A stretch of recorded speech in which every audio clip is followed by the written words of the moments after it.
Hello friends, this is Laufie, and today I will be summarizing for you the most recent stream from Gold River, the current lead temporary developer for Lost Ark. But before we get into the quick summary, I want to give a special shout out to Memorizer92 on Twitch. He was sitting in voice with me and translating it live as he was streaming it himself, so that I wouldn't get any delay from watching his stream or something like that. So huge shout out to him. He is a Korean Lost Ark content creator. He streams regularly on Twitch. He also makes a lot of guide videos and summary videos just like this one. If you're not familiar with him, go check him out. He's really awesome and definitely very family friendly. Firstly, Gold River opened up by addressing new player experience and specifically talking about cards. He had agreed with the common feedback that cards need a rework, and he himself had said that he agrees, and he's currently looking into changes to the card system or to the availability of the cards themselves. Next, he moved on to the topic of daily fatigue, which is a pretty big one for the West and also for KR players as well. He had asked the chatters in the stream if they how they felt about doing content with 4x3, and the general consensus seems to be that it is possible to clear content with 4x3, a lot of the content that especially we in the West have right now, so that much is true. The reality of the situation is that 4x3 is pretty much not enough to get into parties majority of the time. Thus, he actually played around with the idea that there is a possibility that the Hyper Express, the Super Mokoko Express as it has been renamed into, will actually have 5x3 engraving support. Obviously, that's still temporary, just like the 4x3 one that we had before, but that's pretty big. I think that's one of the things that was a highlight for me personally. So just to be clear, he didn't guarantee that that will happen, but he did mention 5x3, and he did say that he is in talks with his team about possibly maybe making that the reality. Staying on the topic of daily fatigue, up next he addressed chaos dungeons, and one of the things that he talked about extensively is the fact that chaos dungeons were never meant to be something that's challenging. He wants ideally for the game to have low-end content that's very easy and brain dead to do, mid-tier content, which is what he plans to make the Guardians, and then high-end content, which is our Legion raids and stuff like that. So he said that he isn't looking to rebuild the actual Chaos Dungeon system from the ground up. He's not looking to make it like tower defense or anything like that, because that's what some players were suggesting. On their test server in KR, he had applied certain changes to the mobs themselves and to the layout of the Chaos Dungeon.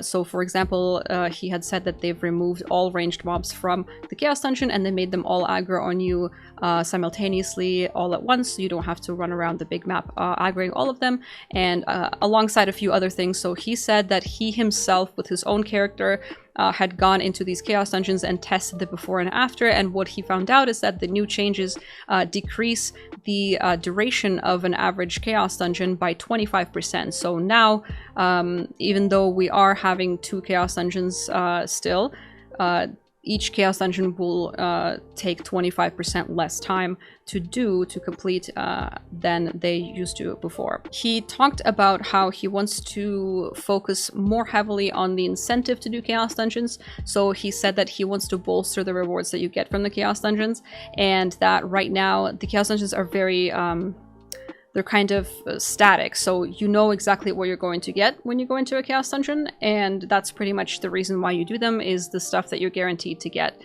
So he talks about how he wants to make it a little bit more exciting, potentially with some of the loot that we're going to get, and one of the things that he mentioned that he wants to put into the Chaos Dungeons is the possibility for it to drop a legendary card pack. On the same topic of Chaos Dungeons, he talked about the extra rooms, so the red portal and the gold portal, that there's a chance to appear, and he talked about, you know, he addressed the chat when he brought them up, and he said, how do you guys feel about them? And basically unanimously the chat said it's dog shit. They're playing around with the idea of kind of adding like a jackpot type system to chaos dungeons, where you don't have gold rooms popping up anymore and giving you a flat amount of gold. Instead, it's probably a much smaller chance of it happening, but it would be fewer players, but you can pretty much, you have the potential to hit it big. Staying on the topic of player fatigue, he then moved on to talk about the Guardian raids. Prior, he kind of mentioned that he wants to make Guardian raids and kind of elevate them to mid-tier content that's not quite as difficult as any Legion raid,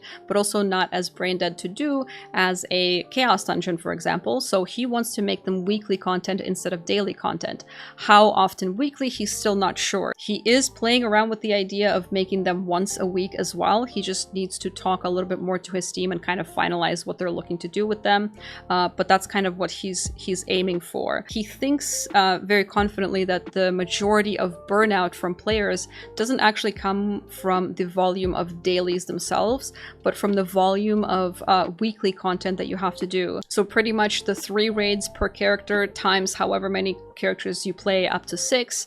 That's kind of more what he was referring to. So he said that instead of focusing on the dailies, we're going to apply these small solutions to the daily part of it first, but we are first and foremost focusing on endgame content and raid content first and looking to change that because that is their #1 priority right now. And then once that's all figured out, then he will move back to the Chaos Dungeons and the Guardian raids and the daily content, and that's when he will tackle it in a more meaningful way with maybe possibly bigger changes. So we'll see what that means in the future, but for now he said he's pretty much focusing on endgame raids, Legion raids, because he's pretty convinced himself that that's where majority of the burnout is coming from. Moving on to possibly the most terrifying part of the stream for me personally, as somebody who plays 5 entropy characters, he addressed the frustration with entropy set from players who play entropy classes.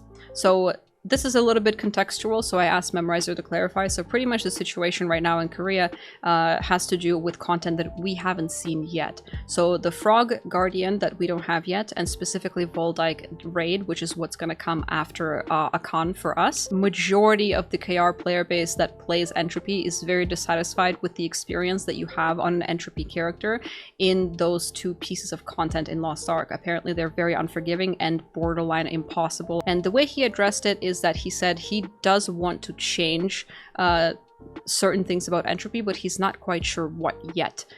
He's not going to remove entropy from the game, but he did play around with the idea of perhaps not making back attacking quite as necessary, making it not that big of a deal if you kind of hit the boss's side or front or whatever. So like I said, this is just something that he used as an example. This doesn't mean that this is actually going to be implemented into the game, but he did address entropy and said that he's playing around with the idea of reworking it. Even though the majority of the conversation focused around entropy, there is a pretty good possibility that other relic sets will be affected as well, because he thinks in general majority of the relic sets that we currently have in the game are either a little bit too one-sided or too necessary for certain classes like entropy, for example, or just plain outdated. Next up, he addressed the length of the Legion raids. Pretty much he's open to making raids with 2 gates, 3 gates, and 4 gates, but he pretty much promised that there will never ever be a raid that has more than 4 gates. He said after Thamine's release and all done and over with, he wants to experiment with some gates and duration of the fight. One of the things that popped out to him was one of the chatters asked him if he's ever going to make supports more fun, because as much as we are experiencing a support drought, as always, we've always been in it pretty much. We've never left except for artist release. KR is experiencing the same thing, so he was asked if are you ever going to make supports more fun, because we're having this insane support drought, there's no supports, make them more fun to play so more people are incentivized to play them. And he actually did say that he's aware that support is boring to play. He is talking to his team about the possibilities and different avenues that they could take in order to improve the support experience, or make kind of incentivize people to play them, to both make supports more fun and consequently perhaps fix or help some of the support drought at endgame, both for KR and for us. Next thing that Gold River had addressed was Hell Mode and the fact that they are looking to make Hell Mode unequalized. Apparently, yes, a lot of people in Korea actually do want Hell Mode to become unequalized, and people, it is something that people have been asking for. All I can say for sure, 100%, the current Hell Mode that we have, it's staying the same. So Hell Vulcan, Hell Vicus, Hell Clown, Hell Brel, all of that is staying the same. They're not touching it. It's still going to be equalized and everything. What was confusing to me is that some people told me that apparently they said that it's just going to be applying to Guardian raids only and not the actual Hell Mode raids themselves, while other players or people who've watched this and understood the stream said that no, this applies across everything just from now going forward in the future. Brel Shaza Gate 6 hard mode or normal mode where you have to hold damage for a long time for the meteors to drop so you don't wipe. Somebody asked if that's ever going to be addressed, and he said that yes, they are looking into it. He does want to change. They are currently working on changing the Gate 6 mechanic in such a way that we won't have to hold damage anymore to clear. Another thing that he responded to somebody in chat was in regards to Challenge Guardians and Challenge Abyss. He said that the players don't actually do it because they enjoy this content. They do it because they want to get the rewards and leave. The next thing that he brought up was Vulcan Extreme mode. It is unequalized, so you can go in there with your current gear that you have on, and the entry requirement would be 1580 for normal mode and 1620 for hard mode, Vulcan Extreme mode. This mode is being developed in order to allow us to practice before Thaymine because of how difficult Thaymine is. So I'm not really sure what that entails. So because of that, we're not actually going to get any rewards from it. It doesn't give you any rewards. It's just something that you're meant to go in there and practice. A lot of people brought up Brel and how long it is in terms of gates, and he asked if the players want him to delete some of the gates from Brel, knowing that he's not going to supplement those gates missing with any extra rewards for any other raids. And unanimously the chat said, yes, we don't give a shit, please just make Brel shorter. And so he promised, pretty much said, okay, I will do it. So he is going to remove some gates, or a gate or multiple gates from Brel. We don't know which ones. He mentioned K'Angle alongside the Brel thing and removing the gates from her, so there is potential possibility that he might remove gate 1 from K'Angle as well, just to make it shorter, because especially for KR it's been out for a while. So removing the gate from K'Angle is a possibility.